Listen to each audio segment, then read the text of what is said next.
In the quiet town of Willow Creek, Ohio, where the hum of cicadas filled the summer air and Main Street's diner served the best apple pie, Emily Carter poured my heart into saving a man I loved. It was 2010, and Daniel Reed, the charming son of a local mechanic, lay in a coma after a devastating car accident. His pickup truck had skidded off Route 42, leaving him with a fractured leg and a faint pulse. The hospital's sterile halls became my second home as I sat by his bedside, clutching his hand, whispering promises that he'd wake up. Desperate to save their only son, the Reeds turned to an old tradition, a ritual wedding to ward off bad luck, a custom rooted in the town's folklore. They believed a bride's devotion could pull a soul back from the brink. Daniel's fiancée, Sophia Bennett, the daughter of Willow Creek's wealthiest real estate mogul, scoffed at the idea. "I'd rather die than marry a vegetable," she snapped, her manicured nails tapping impatiently as she stood in the hospital lobby. Her words stung, but I understood her fear. Marrying a man who might never wake was a gamble. Yet when the Reeds' pleading eyes turned to me, their neighbor who'd known Daniel since we were kids racing bikes down Elm Street, I didn't hesitate. I had always loved him, from the way his laugh lit up the county fair to the quiet moments we'd shared studying at the library. "I'll do it," I said softly, my heart pounding with hope and dread. The ritual wedding was simple, held in the hospital chapel with several witnesses. I wore a borrowed white dress, my hands trembling as I slipped a ring onto Daniel's unresponsive finger. The preacher's words blurred as I vowed to stand by him, believing love could defy fate. After the ceremony, I threw myself into his care. I bathed him, read him his favorite sci-fi novels, and massaged his stiff limbs to keep them strong. His first weak smile felt like a miracle when he finally opened his eyes 6 months later. I wept, thinking we'd build a life together. Daniel's recovery was slow, but I was his rock. While he rebuilt his strength, I managed our modest home, a rented bungalow on Maple Drive. I worked double shifts at the diner to cover bills, my hands calloused from scrubbing floors and serving coffee. When Daniel dreamed of starting a tech company, I believed in him. I typed his business plans late into the night, balanced his books, and cheered every small victory. His app, a tool for local farmers to track crops, took off, and soon ReedTech was the talk of Ohio. I thought my love had woven us into something unbreakable, that my sacrifices had earned his heart. But in 2014, illness struck me like a thief. A rare infection drained my strength, and hospital bills piled up faster than I could count. I needed treatment we couldn't afford, and Daniel, now a rising CEO, made a choice that shattered me. While I lay in a hospital bed too weak to argue, he spent millions on a diamond necklace for Sophia, who'd reappeared dazzling as ever at a company gala. I checked out early, unable to pay, and returned to our bungalow, my body and spirit broken. One night, as I lay coughing on the couch, Daniel stood over me, his eyes cold. "If you hadn't schemed to marry me, Emily, I'd be with Sophia, the woman I love. You stole her chance and mine. You owe her everything." His words pierced deeper than the fever. He believed I'd manipulated the ritual, that I'd trapped him out of ambition. My love, my years of devotion, meant nothing. He saw me as a schemer, not a savior. Heartbroken, I curled up, ready to let go, my dreams of our future crumbling. Then a fire erupted. A faulty heater sparked in the night, and flames swallowed our home. As smoke choked my lungs, I saw Daniel across the room, his face twisted in panic. But amidst the chaos, a strange warmth enveloped me, like a voice whispering of redemption, a second chance to right the wrongs. The world faded, and I thought it was the end, until I opened my eyes again. The fire's heat still lingered in my memory, a searing reminder of the life I'd lost in Willow Creek, Ohio. As the flames consumed our bungalow on Maple Drive in 2014, Emily Carter, lay on the couch, my body racked by illness and my heart shattered by Daniel Reed's words. I'd given everything to him, years of care, love, and sacrifice, believing we were building a future together. But that night, as the smoke thickened and the world blurred, I learned the truth about the man I'd married, and it broke me in ways the fever never could. Daniel, the once comatose man I'd nursed back to health, stood across the room as the fire roared. His tech company, ReedTech, had made him a local legend, his app revolutionizing farming across Ohio. I'd been by his side, typing proposals in our cramped kitchen, skipping meals to pay for his business trips, and celebrating every milestone.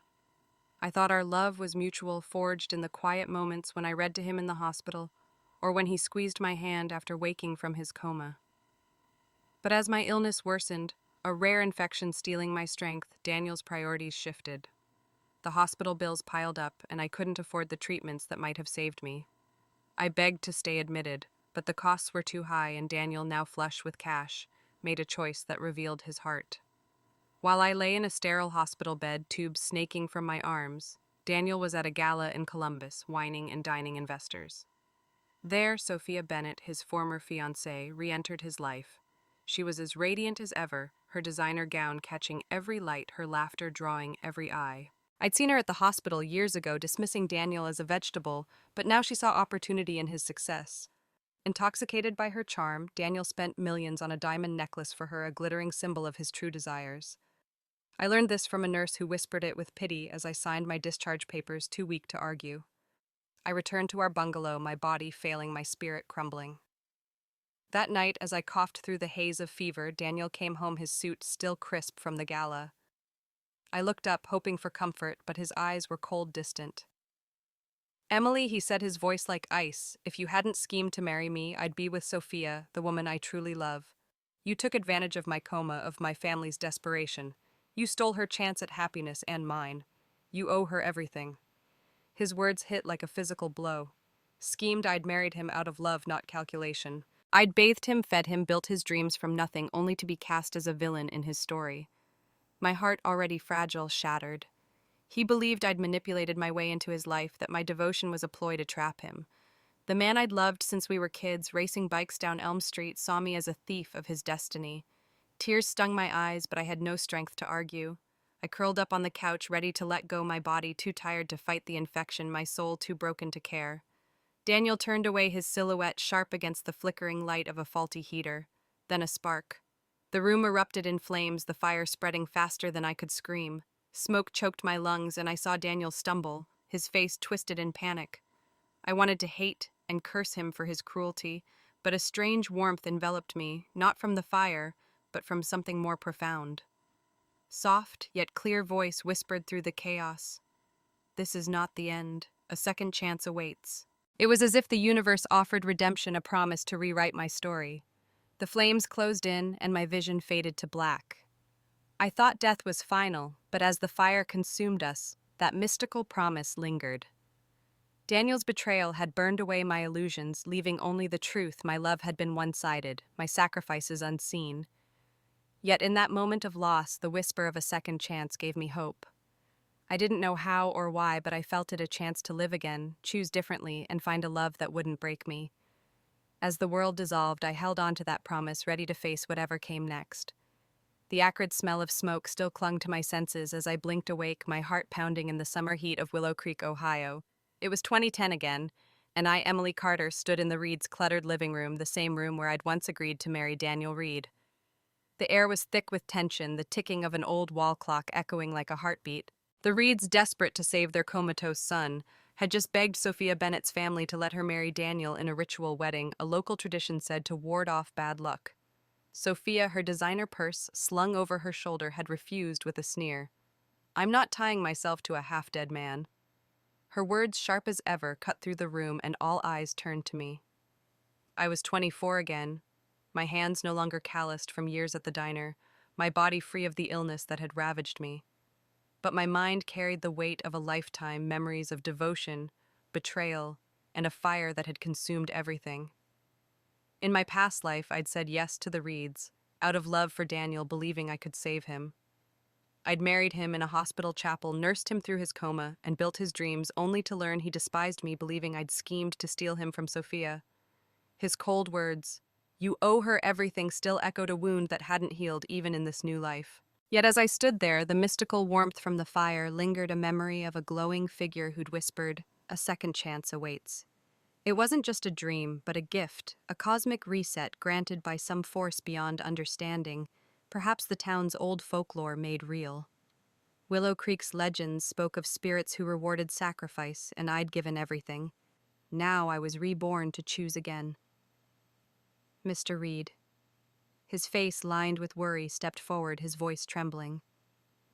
"Emily, you're a kind-hearted girl. You've known Daniel since you were kids. The ritual wedding could save him. Please, we're out of options." His wife clutched a rosary, tears in her eyes. In my past life, I'd seen their desperation as a call to love, a chance to prove my heart.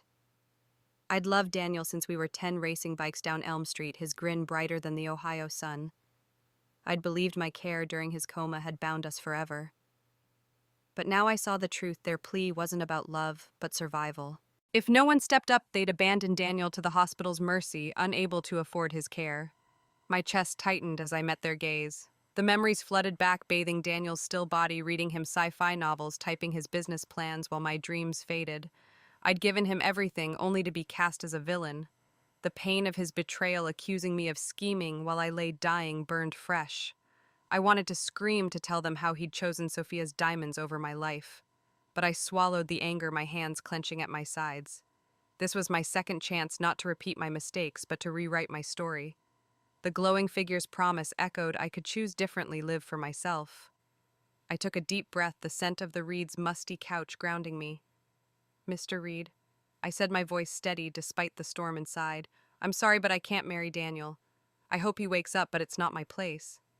Mrs. Reed gasped, and Mr. Reed's face fell, but I stood firm. For the first time, I felt the weight of my worth. I wasn't just the kind-hearted neighbor, the girl who'd always said yes. I was Emily Carter and deserved more than a life of unrequited love. As I turned to leave, the front door slammed open. Daniel stumbled in, sweat-soaked and limping, his legs still bandaged from the accident. His eyes, wild with panic, locked onto me. "Emily, don't you dare marry me," he shouted, his voice hoarse. "I love Sophia, not you. I won't let you trick me again." His words hit like a slap, but they also confirmed what I'd suspected. Daniel was reborn too, carrying the same memories of our past life. He thought I was still the scheming girl he'd accused me of, being desperate to trap him. His fear, his arrogance was almost laughable now. I met his gaze, my heart steady. "Daniel, I'm not marrying you," I said, my voice calm but sharp. "I wish you and Sophia all the happiness in the world." His eyes widened, disbelief flickering across his face. He'd expected me to cling to him, to repeat the past, but I was done. The glowing figure's promise pulsed within me, a chance to break free, to find a love that saw me, not a shadow of someone else. As I walked out into the warm Ohio air, the weight of my past life began to lift, and I knew this was only the beginning. The summer sun hung low over Willow Creek, Ohio, casting golden rays across the Reeds' weathered porch as I, Emily Carter, stepped out of their house, my heart a tangle of resolve and lingering pain. It was 2010, and I'd just refused to marry Daniel Reed in the ritual wedding that had defined my past life. The air smelled of freshly cut grass, starkly contrasting the smoke and betrayal that haunted my memories. Inside Daniel's frantic outburst, "Emily, don't you dare marry me," still echoed, his reborn eyes burning with the same accusation that had broken me before, that I'd schemed to steal him from Sophia Bennett. But this time I'd walked away, my words calm and final. "I wish you and Sophia happiness." The weight of that choice settled over me, both liberating and heavy. As I crossed the street to my family's modest home on Elm Street, the memories of my past life surged like a river breaking its banks. I saw myself at 24, young and hopeful, agreeing to marry Daniel out of love. I'd spent years by his side, bathing his comatose body, reading him stories of distant galaxies, and later typing his business plans while moonlight spilled through our bungalow's windows. I'd believed my devotion would bind us, that he'd see me as more than the neighbor girl who'd always been there. But Daniel's cold words in 2014, "You stole Sophia's chance," had revealed the truth. He'd never loved me. He'd seen my sacrifice as manipulation, my care as a trap. The pain of that betrayal, coupled with my illness and our fiery end, had burned away my illusions. Yet the mystical promise from that fire, a glowing figure whispering of a second chance, gave me strength. Willow Creek's folklore spoke of spirits rewarding sacrifice, and I'd given everything. This rebirth was my chance to choose myself. I paused on our porch, the creak of the swing grounding me. My brother Michael was probably tinkering with his old radio, as he always did when worried. He'd seen my love for Daniel since we were kids, sharing milkshakes at the diner, cheering at his football games. Michael had warned me even then that Daniel's charm hid selfishness. I hadn't listened, but now, reborn, I saw it. The glowing figure's promise wasn't just a second chance for life, it was a chance to reclaim my heart, to build a future, not defined by someone else's dreams. I clenched my fists, vowing never to repeat my past mistakes. Behind me, footsteps crunched on gravel. I saw Daniel limping toward me, his face flushed with sweat and desperation. His leg still bandaged from the accident slowed him, but his eyes blazed with the same arrogance I'd come to know. "Emily, stop," he shouted, his voice carrying across the quiet street. "You think you can walk away? I know you're planning something, trying to worm your way into my life again." His words stung, but they also sparked a fire in me. He was reborn too, carrying the memories of our past life. Yet he still saw me as the scheming girl he'd accused while I lay dying. His fear that I'd marry him again was almost absurd, but it revealed his unchanged heart. "Daniel," I said, my voice steady, despite the ache in my chest. "I'm not marrying you. I meant what I said. I want no part of your life." I stepped closer, meeting his gaze. "You got what you wanted in your past life. You built your company, had your success, and chose Sophia. But you blamed me, hated me when all I did was love you. I'm done." My words hung in the air, sharp and accurate. Daniel's mouth opened, then closed, his confidence faltering. For a moment, I saw the boy I'd loved, who'd shared my laughter under Willow Creek's starry skies. But that boy was replaced by a man who'd never truly seen me. Mr. Reed appeared at the door, his face lighting up. "Daniel, you're awake!" he exclaimed, rushing to his son. But Daniel ignored him, his eyes fixed on me, searching for the devotion he'd once taken for granted. "You can't mean that, Emily," he said, his voice softer but laced with entitlement. "You loved me. You always will." I shook my head, a bitter smile tugging at my lips. "Not anymore. I deserve better than someone who sees my love as a debt." I turned the porch steps creaking under my feet and walked into my house, closing the door on Daniel's stunned silence. Inside, the familiar smell of Mom's baking enveloped me, a reminder of the life I could reclaim. Michael looked up from his radio, concern in his eyes. "You okay, Em?" he asked. I nodded, the glowing figure's promise echoing in my mind. This was my crossroads, my chance to rewrite my story. I wouldn't be Daniel's savior again. I'd live for myself, for a love that valued me. I felt a spark of hope as I sat by the window watching Daniel limp back to his house. The future was mine to shape, and I was ready. The late summer air in Willow Creek, Ohio, carried the scent of blooming honeysuckle. As Emily Carter, walked away from the Reeds' porch, my heart lighter but still scarred from Daniel Reed's accusations. It was 2010, and I'd just refused to marry him in the ritual wedding that had chained me to a life of unrequited love in my past existence. His reborn outburst.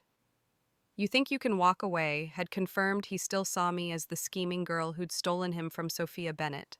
But I'd stood my ground, vowing to rewrite my story, guided by the mystical promise of a second chance, whispered in the fire that had ended our previous lives. As I crossed Elm Street, I felt the first stirrings of freedom, though the weight of my past lingered. Across town, Daniel, limping but determined, pursued his true love, Sophia Bennett. He stood outside the Bennett's sprawling mansion on Oak Hill, his bandaged leg aching from the car accident that had left him comatose. In our past life, I'd nursed him back to health, but now he was on his own, driven by memories of a future where he'd built Reed Tech into a $1 million empire. Reborn, he believed he could reclaim that success and win Sophia, the woman he'd always wanted. With the confidence of a man who'd once commanded boardrooms, he knocked on the Bennett's door, his voice steady. "Sophia, marry me. I promise I'll love you forever." His eyes gleamed with certainty, expecting her to fall into his arms like in our past life's gala, her beauty dazzling under Columbus lights. But Sophia's father, Mr. Bennett, a real estate tycoon known for ruthlessness, eyed Daniel skeptically. Sophia, standing behind him in a silk dress, her blonde hair perfect, looked unimpressed. "You're asking for my daughter's hand with nothing but promises," Mr. Bennett said, his voice sharp. "Show me $5,000 as a dowry, or don't waste my time." Sophia's silence spoke volumes. Her love for Daniel had always been tied to his potential for wealth. She'd returned to him in our past life when Reed Tech soared, drawn to his success. Her hesitation was apparent with Daniel, a recovering mechanic's son. She craved the status her family demanded, the luxurious life her mother flaunted at country club brunches. Marrying a man with no prospects, even one she'd once loved, didn't fit her ambitions. Daniel's face darkened, his hand reaching for a wallet that held only a few crumpled bills. The Reed's savings had been drained by his hospital bills, leaving them with nothing to spare. I'd covered his expenses in his past life, working double shifts at the diner to keep us afloat. Now he stood empty-handed, his reborn confidence crumbling. Desperate, he turned to me, spotting me walking past the town square's gazebo. "Emily, lend me $5,000. He barked, his tone dripping with entitlement, as if I owed him for rejecting the ritual wedding. I stopped the summer breeze cool against my skin and laughed, a sound sharp with disbelief. Daniel, you're not my problem anymore. Figure it out yourself. His eyes narrowed, the same arrogance I'd seen when he'd accused me of scheming. You're just jealous, he snapped. You want to ruin my chance with Sophia because you can't have me. I shook my head, the pain of his past betrayal, choosing Sophia's diamonds over my hospital bills flashing through me. I don't want you, Daniel. I never will again. My words cut through his bravado, leaving him speechless. I turned and walked away, the gazebo's white paint gleaming under the sun, symbolizing my chosen new path. Daniel, humiliated but stubborn, returned to the Bennetts. He scrawled an IOU, promising to repay the $5,000 with interest, his pride stinging from the rejection. Mr. Bennett, seeing a chance to bind Daniel to his family's influence, agreed. Sophia, her lips pursed, gave a reluctant nod, her eyes cold. The wedding was a subdued affair at the town hall, nothing like the lavish gala Daniel had envisioned in his past life. Sophia's smile was forced, her grip on his arm stiff as they exchanged vows. The townsfolk whispered, sensing the lack of joy, but Daniel clung to his victory, believing he'd secured his true love. He didn't see the calculation in Sophia's gaze, her mind already tallying the cost of a life with a man who couldn't deliver the wealth she craved. Standing by the diner where I'd once worked, I felt pity and relief as I watched from a distance. Daniel thought he'd won, but his victory was hollow, built on a debt he couldn't pay and a love that wasn't real. Sophia's motives were clear to me now. Her heart belonged to status, not Daniel. I turned away, the diner's neon sign buzzing softly, and walked toward home, ready to embrace the second chance the glowing figure had promised. My future lay elsewhere, free from the shadows of Daniel's dreams. The Willow Creek sun dipped below the horizon, painting the Ohio sky in hues of orange and pink as I, Emily Carter, walked home along Elm Street. It was late summer 2010, and the weight of my refusal to marry Daniel Reed still clung to me, a mix of liberation and lingering sorrow. His reborn accusations that I was scheming to trap him had cut deep, stirring memories of a past life where my love for him had been met with betrayal. I'd poured years into nursing him, building his dreams, only to be cast aside for Sophia Bennett. But the mystical promise from the fire that ended that life, a glowing figure whispering of a second chance, gave me hope. I was reborn to choose differently, to find a love that valued me. As I approached our family's modest clapboard house, the porch light flickered, and my brother Michael's worried voice broke the evening's quiet. "Em, you okay?" Michael asked, stepping out from the living room, his hands smudged with grease from tinkering with his old radio. He'd seen my love for Daniel since we were kids, sharing fries at the Willow Creek diner, cheering at his football games. Michael had always sensed Daniel's selfishness, but I'd been blind, consumed by a love that left me empty. Now reborn, I saw the truth. "I'm done with him, Michael," I said, my voice trembling with emotion. "That love died in the fire. I gave everything, and he hated me for it. I won't make that mistake again." Tears welled, but they weren't just for pain, they were for the freedom to start over. Michael hugged me, his flannel shirt smelling of motor oil. "You deserve better, Em," he said. "You always did." The next morning, a knock at the door startled me as I sipped coffee in our cozy kitchen. Michael practically ran to open it, a grin spreading across his face. Standing on the porch was Ethan Brooks, his old friend from high school, now a mechanical engineer in Columbus. Ethan was tall, with kind hazel eyes and a shy smile, his arms laden with a box of gifts, chocolates, a scarf, and a small wooden carving of a bird, my favorite animal. His cheeks flushed as he met my gaze. "Emily," he said, his voice soft but earnest. "I've always cared for you. I want to date you with marriage in mind." His words caught me off guard, stirring a warmth I hadn't felt in years. Ethan had been a constant in my childhood, always kind, bringing snacks when he visited Michael, but I'd been too focused on Daniel to notice his quiet affection. I invited Ethan inside, and he shared his story over coffee at our worn kitchen table. He'd grown up in Willow Creek, tinkering with machines alongside Michael, dreaming of designing innovative farm equipment. He'd admired me from afar, charmed by my laugh at school dances, but never spoke up, knowing my heart belonged to Daniel. After I married, Ethan moved to Columbus, throwing himself into his career, but he never forgot me. Tragically, in our past life, he'd died young in a workplace accident, a fact Michael later confirmed with a heavy heart. Now reborn, Ethan saw this as his chance to build a life with me. "I don't want to rush you, Emily," he said, his hands fidgeting with his mug. "But I want to make you happy the way you deserve." His sincerity cracked open something in me. In my past life, I'd known love as sacrifice, a one-sided devotion that left me hollow. But Ethan's gestures, remembering my passion for birds, offering a scarf in my favorite color, felt like love that saw me not an obligation. I thought of the glowing figure's promise, the folklore of Willow Creek's spirits rewarding sacrifice. I'd given everything for Daniel, but now I could choose a love that gave back. I'd like that, Ethan, I said, smiling despite the flutter of nerves. Let's take it one step at a time. Over the following weeks, Ethan proved his words true. He walked me home from the diner, always taking the outside of the sidewalk to shield me from traffic. He remembered I preferred tea over coffee at night, bringing me chamomile when stressed. One evening, as we sat on the town square's gazebo, fireflies dancing around us, he listened as I shared my pain, how Daniel's betrayal had left me doubting my worth. Ethan said, "You're more than enough, Emily," his hand gently covering mine. "You're kind, strong, and you light up this town." His words began to heal the scars Daniel left, and I felt my heart open, tentative, but hopeful. As I walked home that night, the stars above Willow Creek seemed brighter, the promise of a new beginning guiding me forward. I wasn't just moving on from Daniel, I was learning to love myself and maybe, just maybe, to love again with someone who truly saw me. The autumn breeze swept through Willow Creek, Ohio, rustling the leaves along Elm Street as Emily Carter sat on the town square's gazebo with Ethan Brooks. It was September 2010, and summer fireflies had given way to the golden hues of fall. Once shattered by Daniel Reed's betrayal in a past life, my heart was beginning to mend. Ethan's quiet presence, his shy smile, his thoughtful gestures had sparked something new in me. After refusing to marry Daniel in the ritual wedding, I'd vowed to rewrite my story, guided by the mystical promise of a second chance, whispered by a glowing figure in the fire that ended my previous life. With his earnest offer to date me, Ethan was becoming the cornerstone of that new beginning. We sipped hot cider from the Willow Creek diner, and the warmth of the mugs grounded us as Ethan opened up about his life. He said, "I've always been a tinkerer," his hazel eyes bright with memory. "Growing up here, I'd spend hours with Michael in your garage, fixing old radios, building model tractors." Ethan and my brother Michael had been inseparable in high school, bonding over their love for machines.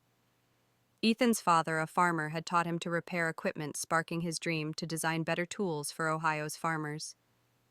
"I'd watch you too," he admitted, his cheeks flushing. "You'd bring us lemonade, laughing about some book you were reading. I wanted to talk to you, but you always looked at Daniel." His words stirred a pang of regret. I'd been so consumed by Daniel, his charm, his football hero swagger, that I'd missed Ethan's quiet kindness. In our past life, I'd married Daniel, nursed him through his coma, and built his tech empire only to be despised as a schemer. Meanwhile, Ethan left Willow Creek for Columbus, earning a mechanical engineering degree and designing innovative farm equipment. He said I worked at a factory building harvesters that could save farmers time. "I loved it, but I always wondered about you." His voice softened. "Michael told me you married Daniel. I thought I'd lost my chance." I swallowed hard, the weight of my past life pressing in. "Ethan, you didn't lose anything," I said. "I did. I gave everything to someone who never saw me." I shared fragments of my pain, how Daniel's success with Reed Tech had been built on my sacrifices, how his betrayal, choosing Sophia Bennett's diamonds over my hospital bills, had left me dying in a fire. The glowing figure's promise, tied to Willow Creek's folklore of spirits rewarding sacrifice, had given me this rebirth. "I'm learning to value myself now," I said, my voice steady. "And you're helping me see what that feels like." Ethan's hand found mine, his touch gentle but firm. "You're not just kind, Emily. You're brilliant, resilient. You deserve someone who sees that." His words wrapped around me like a warm blanket, healing the scars Daniel left. Ethan's life, past and present, came into focus as he spoke. In our past life, he'd died young, crushed in a factory accident before he could marry or build the life he dreamed of. Michael had told me, his voice breaking, how Ethan's loss had haunted him. Now reborn Ethan was seizing his second chance, working at a Columbus factory, designing a new irrigation system he hoped would revolutionize local farms. He said, "I want to make a difference, but I also want a life with you if you'll have me." We walked through the town square, the crunch of leaves underfoot, a reminder of new seasons. Ethan stopped by a maple tree, pulling a small sketchbook from his jacket. He said, "I drew this for you," revealing a pencil sketch of a bird, its wings spread as if soaring. "It's a sparrow, like the ones you love. It's you, Emily, ready to fly." Tears pricked my eyes.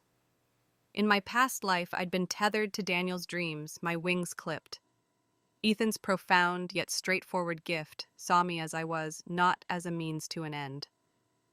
Over the following weeks, Ethan's care deepened my healing. He'd meet me after my dinner shift, walking me home under starry Ohio skies. He remembered I loved chamomile tea, bringing a thermos on chilly evenings. One night, as we sat on my porch swing, I shared more of my past life's pain, how Daniel's accusation that I'd schemed had made me doubt my own heart. Ethan listened, his eyes steady. "You loved with everything you had," he said. "That's not a flaw, it's a strength. I'm here to love you back if you let me." His words, rooted in his reborn resolve, felt like a promise I could trust. As we said goodnight, the porch light casting shadows, I felt the glowing figure's promise pulse within me. Ethan's past and present, his quiet love, and his innovative dreams were weaving into my future. I was no longer the girl who'd given everything for nothing. With Ethan, I was learning what love could be, and ready to embrace it. The crisp October air of Willow Creek, Ohio carried the scent of fallen leaves as Emily Carter stood outside the factory on the edge of town, a lunchbox in hand. It was 2010, and my heart, once broken by Daniel Reed's betrayal in a past life, was healing in the warmth of Ethan Brooks's care. I'd brought a homemade meal, chicken noodle soup and cornbread for Ethan, who was working late at the Columbus factory designing his innovative irrigation system. My rebirth, marked by the mystical promise of a glowing figure in the fire that ended my previous life, had given me a second chance to choose myself. I'd refused the ritual wedding to save Daniel, vowing never to repeat the sacrifices that had led to his resentment. But as I waited by the factory gates, a familiar figure limped toward me, his shadow long under the flickering streetlights. Daniel Reed, his legs still bandaged from the car accident, approached with a smug grin, his eyes gleaming with the same arrogance that had wounded me before. In our past life, I'd nursed him through his coma, massaged his injured leg, and even tracked down a rare herbal remedy to ensure his full recovery. He'd repaid me with contempt, accusing me of scheming to marry him while he spent millions on Sophia Bennett. Now reborn, he carried those memories but clung to a delusion that I still loved him. "Emily's still chasing me," he said, nodding at the lunchbox. "I'm married to Sophia now. You need to move on, but I'll take the food. Did you make my favorite meatloaf?" His words, dripping with entitlement, sparked a fire in me. I stepped back, clutching the lunchbox tightly. I said this was for Ethan, my boyfriend, and my voice was sharp. "Not you, Daniel. You don't get to assume anything about me anymore." His grin faltered, but he pressed on undeterred. "Boyfriend? Please, Emily. Nobody else would want you. You're playing hard to get, hoping I'll notice. Hand over the food and maybe some of that medicine you used to make for my leg. It's acting up again." His demand stung, reminding me of the nights I'd spent grinding herbs for his recovery, my hands stained with the effort only to be despised. I took a deep breath, the cool air grounding me. The glowing figure's promise, tied to Willow Creek's folklore of spirits rewarding sacrifice, echoed in my mind. I'd given everything for Daniel once, but now I was free. "If your leg hurts, see a doctor," I snapped. "I'm not your nurse, Daniel. I'm done fixing your problems." My words carried the weight of my past life's pain, how I'd worked double shifts at the diner to fund his dreams, how I'd lain dying while he bought diamonds for Sophia. I thought of Ethan, his gentle sketch of a sparrow, his promise to see me for who I was.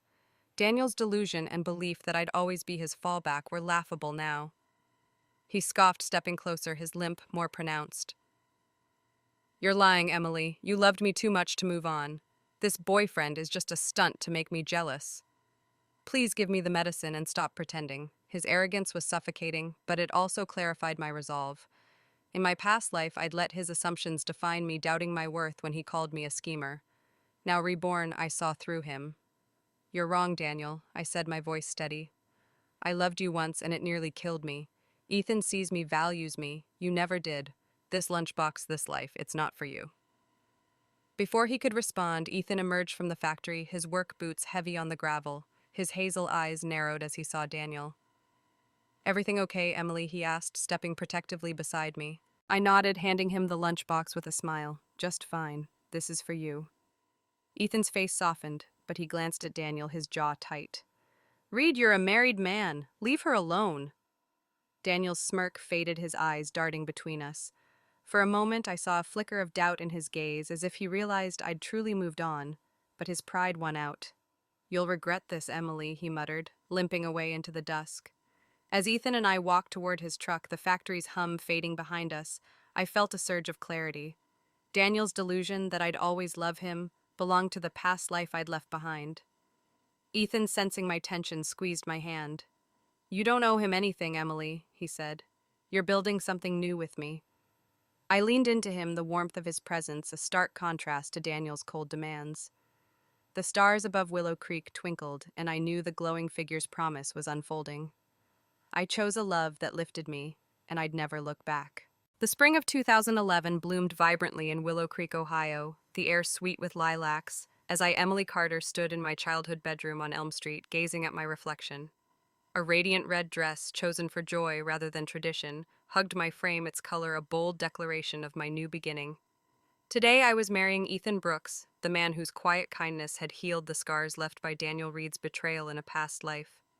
My rebirth marked by the glowing figure's promise in the fire that ended that life had led me here, a second chance to choose love that truly saw me. The mystical folklore of Willow Creek, whispering of spirits rewarding sacrifice, felt alive in this moment. I'd given everything for Daniel once only to be despised. Now I was ready to vow my heart to Ethan. Downstairs, our small-town venue buzzed with laughter, the scent of Mom's apple pie mingling with the music of a local band. My brother Michael adjusted my veil, his eyes misty. "You're glowing, Em," he said. "Ethan's the luckiest guy in Ohio." I smiled, my heart full. Ethan had spent months proving his love, walking me home from the diner, sketching sparrows for me, listening to my pain over Daniel's accusations. In our past life, I'd nursed Daniel through his coma, built his tech empire, and died heartbroken, believing I'd schemed to trap him. Ethan's care, rooted in his reborn chance, showed me what love could be. The crowd's cheers warmed me as I descended the stairs, but a shadow loomed at the yard's edge. Daniel Reed burst through the gate. His limp pronounced his face flushed with rage. His leg, neglected since his accident, ached visibly, a consequence of his refusal to rest in this life. In our past life, I'd ensured his full recovery with herbal remedies and daily care. Now he bore the cost of his choices. "Emily, stop this!" he shouted, his voice cutting through the music. "This fake wedding is a stunt to spite me. You love me, not him." The crowd hushed, eyes darting between us. Daniel's delusion that I'd staged this day to win him back was as absurd as infuriating. He'd married Sophia Bennett months ago, yet he stood here convinced I was still his. My heart raced, but I stepped forward, Ethan at my side. "Daniel," I said, my voice firm, "I'm marrying Ethan, my fiancé. This has nothing to do with you." I pulled our marriage certificate from my purse, the red booklet gleaming with its official seal. "Look at this. Ethan and I are legally wed. The past is over." Daniel's eyes widened, fixed on the certificate, his reborn memories clashing with reality. He'd expected me to cling to him as I had in our past life, but I'd moved on. Ethan's hand squeezed mine, his presence a steady anchor. "Daniel, you're welcome to stay and celebrate," Ethan said, his tone calm but edged with warning, "but don't make trouble." Michael stepped forward, his fists clenched. "What's your deal, Reed? You married Sophia, but you're here ruining my sister's day." Daniel ignored him, his gaze locked on me, desperate. "Emily, you can't mean this. You loved me for years. This guy's nobody, a low-grade engineer." His words, laced with the arrogance of his past life's CEO swagger, stung, but they also clarified my choice. I thought of the nights I'd spent nursing Daniel, the hospital bills I couldn't pay while he bought Sophia diamonds. With his sketches and chamomile tea, Ethan had shown me love that didn't require sacrifice. "Daniel," I said, my voice steady, "you're wrong. Ethan is kind and thoughtful, and he sees me. You never did. You blamed me for your choices, hated me for loving you. I'm happy now, and you need to let go." The crowd murmured their support, subtle but clear, a nod from the diner's cook and a neighbor's smile. Daniel's face twisted, his leg trembling under him. He wanted to argue, to claim I was his, but the certificate's seal silenced him. He'd seen the truth. I'd chosen Ethan not out of spite, but for love. Ethan stepped closer, his arm around me. "Let's go, Emily," he said, guiding me toward the venue's arch, where the band resumed playing. Daniel stood frozen, the weight of his delusion crashing down. His neglected injury, a symbol of his reckless choices, marked him as he limped away, the crowd parting silently. As we reached the arch, Ethan whispered, "You're my home, Emily." I smiled, my heart soaring. The glowing figure's promise had led me here to a wedding that wasn't a ritual but a celebration of love. I was no longer Daniel's savior. I was Emily Carter, free and whole. The summer of 2011 shimmered over Willow Creek, Ohio, the air heavy with the scent of mowed lawns and distant barbecues. I, Emily Carter, stood on the porch of my new home with Ethan Brooks, my husband, watching fireflies dance in the evening light. My wedding day months ago had marked a turning point, a vow to a love that saw me sealed with the glowing figure's promise from the fire that ended my past life. In that life, I'd sacrificed everything for Daniel Reed, nursing him through his coma, building his tech empire only to be betrayed when he chose Sophia Bennett's glamour over my dying pleas. Reborn, I'd refused to repeat that mistake, choosing Ethan's quiet strength instead. But Daniel's shadow lingered, his delusion that I still loved him, haunting my peace. Across town, Daniel's life unraveled. His marriage to Sophia, sealed with a desperate IOU for $5,000, was crumbling under her relentless demands. Sophia, driven by her family's expectations of wealth, spent freely on designer clothes and spa trips, refusing to contribute to their shared expenses. Still limping from his neglected leg injury, Daniel worked grueling hours at a local garage, his dreams of rebuilding Reed Tech stalled by debt and Sophia's greed. In our past life, I'd funded his startup with diner shifts, but now he faced reality alone. His leg, once healed by my care, ached constantly, a physical reminder of his reckless choices. He'd ignored it, believing his reborn memories guaranteed success, but the pain grew worse, mirroring his sinking spirit.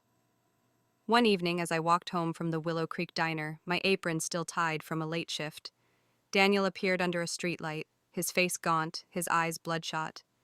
"Emily," he said, his voice low and desperate, "I need to talk." I froze, the memory of his wedding day outburst, accusing me of faking my marriage to Ethan, flashing through me. I'd shown him our marriage certificate, proving my choice, but his delusion persisted. "Daniel, we have nothing to say," I replied, stepping back. The glowing figure's promise, tied to Willow Creek's folklore of spirits rewarding sacrifice, steadied me. I'd given too much once, I wouldn't again. He limped closer, his hands trembling. "I was wrong, Emily," he said, his voice cracking. "Sophia's not who I thought. She spends everything and cares for nothing but money. In our past life, we were good before she came back. You cared for me and built my company. I see it now, you were the one who loved me. Can't we go back?" His plea stirred a flicker of pity, but the memory of his betrayal drowned it, his cold words as I lay dying. "You owe Sophia everything." I'd believed in his love, worked myself to exhaustion, only to be cast as a schemer. That pain had forged my resolve. "Daniel," I said, my voice firm but calm, "you don't get to rewrite history. You chose Sophia, spent millions on her while I couldn't afford a hospital bed. You hated me and blamed me for your choices. There's no we to go back to." I thought of Ethan's sparrow sketches, chamomile tea, and hand shielding me from traffic. He'd shown me love that didn't demand my soul. "Ethan's my husband," I continued, "and he's worth 100 of you. He sees me, values me. You never did." Daniel's face twisted, pain and regret etched in his features. "But I made you rich in that life," he protested. "Reed Tech was ours." I laughed, a bitter edge to it. "Ours. I worked myself sick for your dream, Daniel. When I needed you, you left me to die. That's the life you gave me." He staggered, as if my words were a physical blow, his leg buckling slightly. The streetlight cast shadows on his worn jacket, a far cry from the CEO suits of his past life. His delusion that I'd always be his fallback crumbled in the face of my truth. "Go home, Daniel," I said. "Fix your own life." He stood frozen, his eyes searching mine for the devotion he'd once taken for granted. But I was no longer that girl. I turned, walking toward home, where Ethan waited, his truck parked under our maple tree. As I reached the porch, Ethan stepped out, his hazel eyes concerned. "Was that Reed?" he asked, his arm sliding around me. I nodded, leaning into his warmth. "He's lost, Ethan, but I'm not. I'm here with you." Ethan kissed my forehead, his presence a balm. "You're my home, Emily," he said, echoing his wedding day words. As we went inside, the stars above Willow Creek gleamed, a reminder of the second chance I'd seized. Daniel's collapse, his failing marriage, his unhealed injury, his shattered pride was the consequence of his choices. I felt no triumph, only closure. The glowing figure's promise had guided me to this moment, to a life where love was mutual, not a sacrifice. I closed the door, leaving Daniel's shadow behind, ready to embrace my future with Ethan. The autumn of 2011 cast a golden glow over Willow Creek, Ohio, the leaves crunching underfoot as Emily Carter walked hand in hand with Ethan Brooks, my husband, along Elm Street.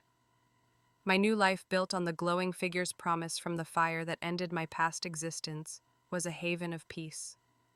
I'd rejected Daniel Reed's pleas to return to him, choosing Ethan's quiet love over the pain of my past sacrifices. In that life, I'd nursed Daniel through his coma, funded his tech empire, only to be betrayed when he chose Sophia Bennett's glamour over my dying needs.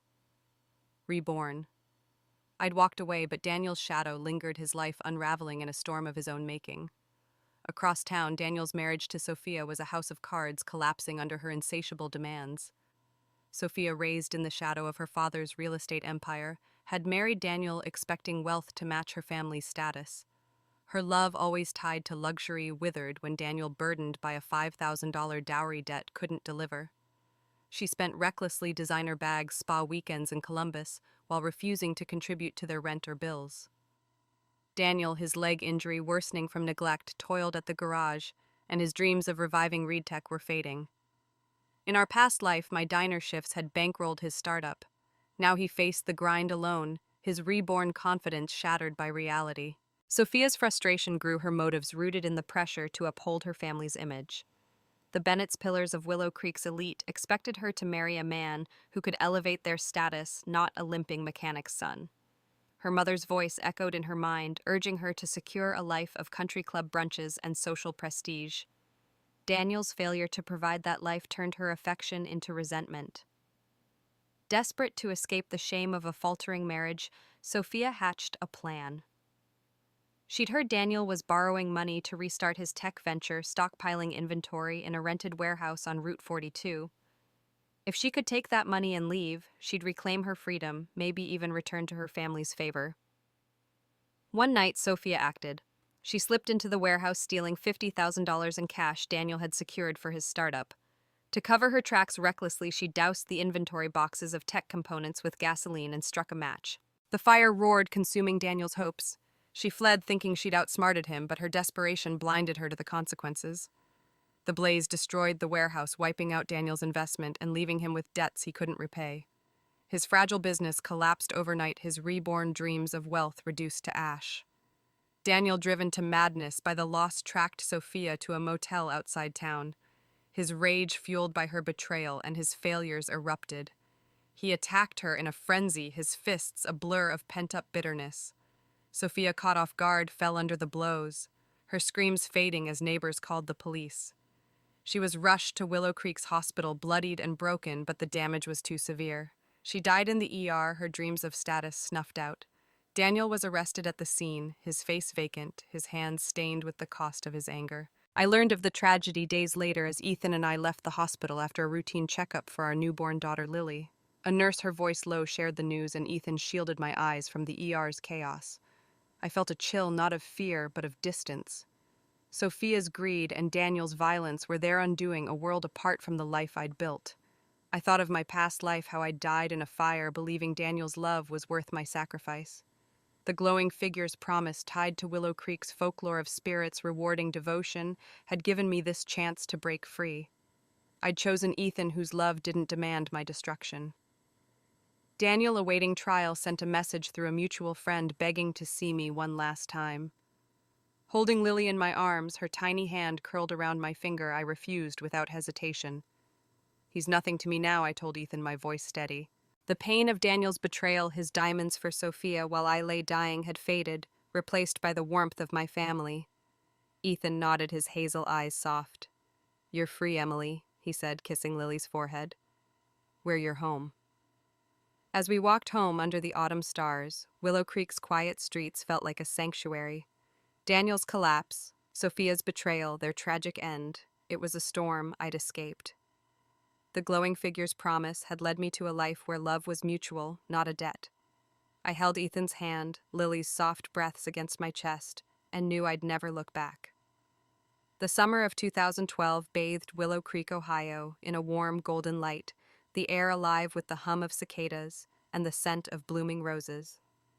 Emily Carter, stood in the backyard of our cozy home on Elm Street, watching my husband Ethan Brooks push our 1-year-old daughter Lily on a tiny swing. Her giggles filled the air, a melody that anchored my heart. My rebirth, sparked by the glowing figure's promise in the fire that ended my past life, had led me here, a life of love and peace, free from the shadows of Daniel Reed's betrayal. In that past life, I'd sacrificed everything for Daniel, nursing him through his coma, building his tech empire, only to be cast aside for Sophia Bennett's glamour. In 2012, I'd found my true home, and the wounds of that past were finally healing. Our home, a modest bungalow with a wraparound porch, was a far cry from the rented shack I'd shared with Daniel. With his steady job as a mechanical engineer in Columbus, Ethan had worked overtime to buy it, his hands calloused from designing irrigation systems that helped Ohio farmers thrive. Every evening he'd come home, kiss Lily's forehead, and wrap me in a hug that felt like safety. "You're my everything, Emily," he'd say, his hazel eyes warm. His love, rooted in the quiet kindness he'd shown since our childhood, was a stark contrast to Daniel's entitlement. I thought of the sparrow sketch he'd given me, a symbol of my freedom, and smiled. This was the life the glowing figure had promised, tied to Willow Creek's folklore of spirits rewarding sacrifice. The town's gossip about Daniel and Sophia had faded like dust settling after a storm. Months ago, Sophia's betrayal, stealing $50,000 from Daniel's startup and burning his warehouse, had ended in tragedy. Driven by her family's pressure for wealth and status, she'd fled only to meet Daniel's rage. His violent attack left her dead in the hospital, and he was arrested and sentenced to death. Before his execution, he'd sent a message begging to see me, but I, cradling Lily, refused. "He's nothing to me now," I'd told Ethan, my voice steady. The pain of Daniel's past accusations that I'd schemed to marry him, that I owed Sophia, had once cut deep. But now, surrounded by my family, that pain was a distant echo. I reflected on my journey as I watched Lily toddle toward Ethan, her tiny hands reaching for a dandelion. In my past life, I'd loved Daniel since we were kids, racing bikes down Elm Street, believing his charm meant devotion. I'd worked myself to exhaustion, funding his dreams while neglecting my own, only to die in a fire, betrayed and alone. The glowing figure, a manifestation of Willow Creek's spirits, had granted me this second chance to live and choose myself. I'd walked away from Daniel's pleas and delusions and found Ethan, his sketches, his chamomile tea, his unwavering care. My heart, once broken, was whole again, stitched together by love that didn't demand sacrifice. One evening, as we sat on the porch swing, Lily asleep in my arms, Ethan spoke softly. "Have you ever thought about that other life, Em?" I nodded, the stars above twinkling like the promise that had guided me. Sometimes, I said, "I think about how I gave everything to someone who didn't see me, but it led me here to you and Lily. That fire, that voice, it was a gift." Ethan squeezed my hand, his engineering mind grounding my mystic musings. "You're my gift," he said, and I leaned into him, the swing creaking softly. Willow Creek had moved on from Daniel's execution and Sophia's death. The diner's regulars no longer whispered about the warehouse fire or the trial. Life resumed its quiet rhythm, kids playing in the town square, the restaurant serving apple pie, the church bells ringing on Sundays. I work part-time at the library now, reading to children, and my love for books has rekindled. Ethan's irrigation system was gaining attention, and he dreamed of starting his own company, which I supported with pride, not obligation. Lily, with her father's hazel eyes, grew stronger each day, her laughter a reminder of the joy I'd found. As the sun set, painting the sky in hues of pink, I felt a profound peace. The glowing figure's promise had been fulfilled, not just in surviving the fire, but in building a life where love was mutual, where I was seen. Daniel's collapse. Sophia's tragedy, they were shadows of a past I'd left behind. I kissed Lily's head, her soft curls warm against my lips, and met Ethan's gaze. "We're enough," I whispered. He smiled, pulling us close. Under the Ohio stars, I knew my new dawn had truly begun, a life of love and light I'd earned.